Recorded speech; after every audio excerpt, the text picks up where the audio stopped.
Bueno chicos, habíamos hablado de esta etapa de lo que se conoce como literatura prerepublicana, ¿no es cierto? En la cual pertenecería este periodo que estamos viendo el día de hoy, que es el periodo de la conquista.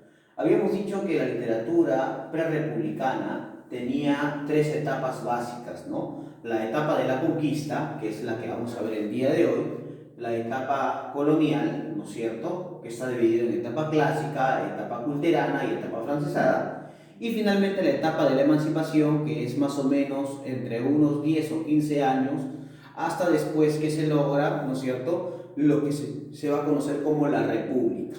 ¿Correcto, chicos?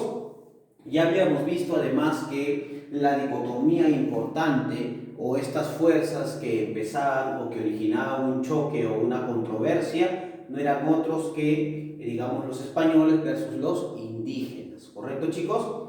Entonces, la historia del Perú empieza por un error o una equivocación.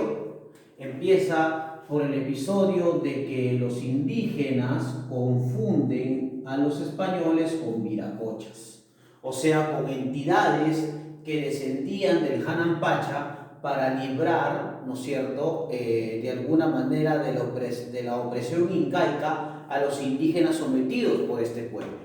Entonces, cuando Pizarro llega por el norte del Perú, ¿no es cierto? Cuando Pizarro llega por el norte del Perú y llega con sus huestes españolas, con estas armaduras que relucían al sol, esa brillantez no solamente deslumbra a estos pobladores indígenas, sino que los comparan con entidades religiosas, ¿no es cierto? Entonces, la llegada de Pizarro hacia el Perú es una llegada, digamos, que se va a producir en una temporada o en una época de cambios en la sociedad peruana.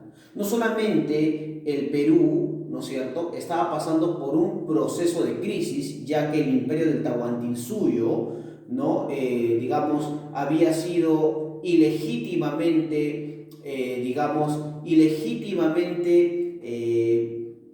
sobrecogido por Atahualpa, sino que además podemos dar en consideración que a lo largo de todo el Perú, ¿no?, los incas eran aborrecidos o eran básicamente repudiados por esos pueblos que habían sido conquistados por este grupo, ¿no? Entonces Pizarro vendría a ser como una especie de salvador, ¿no? Lo confunden de esa manera y posteriormente va a ser el verdugo que va a tener el Perú en la historia. Finalmente, la llegada de Pizarro se va a extender hasta inicios del siglo XVII, donde van a empezar pues estas guerras civiles entre españoles, ¿no?, entre Almagro y lógicamente Pizarro, ¿no?, por apropiarse de este nuevo territorio del Perú. Cuando Pizarro llega hacia el norte, lo que busca primero es un traductor, ¿no? Y básicamente ya en el Perú habían llegado algunos cronistas que conocían un poquito de la lengua indígena y entonces van a ubicar pues al famoso indio Felipillo, ¿no?, que a partir de, digamos, de la manera en cómo hablaba y gesticulaba, ¿no?, va a dársele el nombre a ese territorio llamado Perú, ¿no?, por el cacique Virú o por la palabra Pelú, ¿cierto? Algunos dicen que de esa manera es como se forma el imperio, digamos, o este país, ¿no?, el Perú, el nombre mismo, ¿no? Estamos hablando de una condición filológica. Pero lo que sí es cierto es que hubo un problema de entendimiento, ya que los españoles representarían la literatura letrada, mientras que los indígenas representarían una cultura más bien oral, ¿no es cierto? O en este caso, la condición de invasión al territorio peruano no era otra que la condición de la evangelización. Pero, en conclusión, ¿no?, vamos a dar cuenta que Pizarro llega al Perú en 1532 y esta llegada se va a extender hasta el siglo XVII. Ese periodo es el periodo que remarca o que recalca la conquista, ¿no? Ya sabemos que en este periodo, en este proceso, Atahualpa va a ser sometido, ¿no?, por Pizarro, ya que lo va a acusar no solamente de herejía, porque bota la Biblia que le da, sino que para librar culpa, Pizarro le va a ofrecer en Cajamarca, ¿no?, 3 cuartos llenos de oro a Pizarro para que lo deje libre, y sin embargo, pues Pizarro, a pesar de quedarse con gran parte del botín, porque otra parte se pierde en la selva del Perú, va a matar a Atahualpa y lo va a bautizar finalmente con Juan Santos, ¿no? Ahora, ustedes saben que después de la ascensión de Pizarro, Pizarro va a elegir a un inca, ¿no? Que le va a llamar Sinchirroca, ¿no es cierto? Pero, perdón, Inca Roca, ¿no es cierto? Pero este inca pues no va a tener mayor fortuna, ¿no? Ahora, chicos, en este periodo de conquista, aparte de la llegada de Pizarro, se va a producir una nueva manifestación literaria, ¿no? Estas manifestaciones se daban, ¿por qué? Porque los españoles que llegaban al Nuevo Mundo empezaban a dar noticias sobre este nuevo continente. A ese proceso o a esa nueva manifestación literaria se le va a llamar crónicas, ¿no? En ese periodo también se van a producir coplas y se van a producir cartas. Pero lo importante es recordar eso, que estas crónicas y estas cartas nunca se traducían y nunca se producían en el Nuevo Mundo, sino en la península ibérica, o sea, en España. ¿Y por qué? Porque por mandato o por provisión de los reyes católicos, en ese territorio no se podía dar literatura de calidad. Profesor, ¿y por qué? Esto pasaba porque si un indígena se educaba, conocía sus derechos, conocía sus deberes, y un indígena que conoce sus derechos y sus deberes es un indígena rebelde, ¿no? Se puede rebelar. Entonces, mientras que el indígena se mantuviera ignorante, se mantuviera sometido, era apropiado para los intereses de la corona española. Entonces va a aparecer la primera copla escrita por el soldado Juan de Saravia al gobernador de Panamá, donde se va a manifestar lo siguiente. Él dice lo siguiente, ¿no? Señor gobernador, mírelo bien por entero, que allá va el recogedor, ¿no es cierto? Y está hablando acá de Pizarro, ¿no? De Pizarro, que allá va el recogedor y aquí queda el carnicero, ¿no es cierto? Que sería Almagro.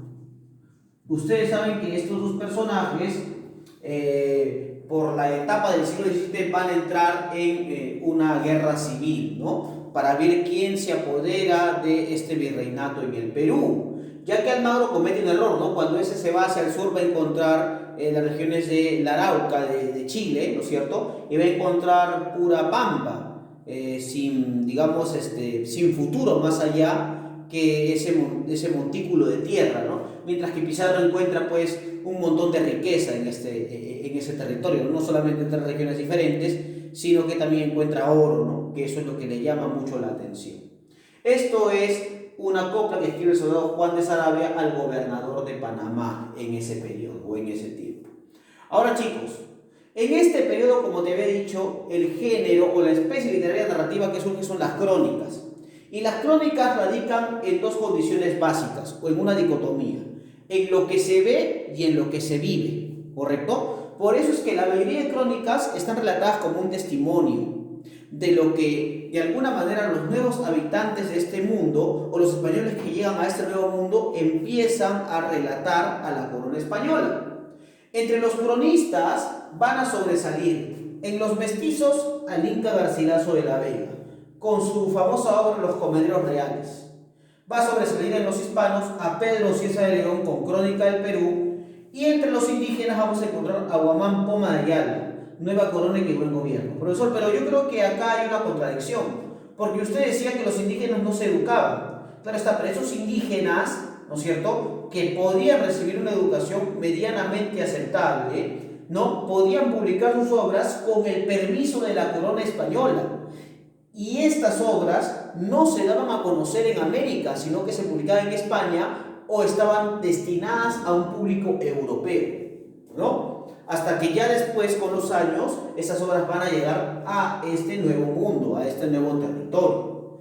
Entonces, el máximo exponente, chicos, de este periodo no va a ser otro que el Inca Garcilaso de la Vega, que tiene como verdadero nombre Gómez Suárez de Figueroa. Es el primer peruano espiritual. ¿Y por qué es el primer peruano espiritual, muchachos?